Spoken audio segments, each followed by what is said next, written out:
Bugün yudum yudum içtim seni, hatıralardan bir kadeh, dilimde hiç eskimeyen bir şarkı gibi.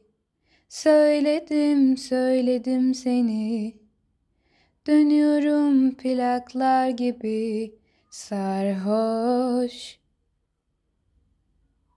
Denize bıraksam kendimi, kumlara uzatsam gölgeni, havada umutrum firar, güneşte kurutsam kalbimi.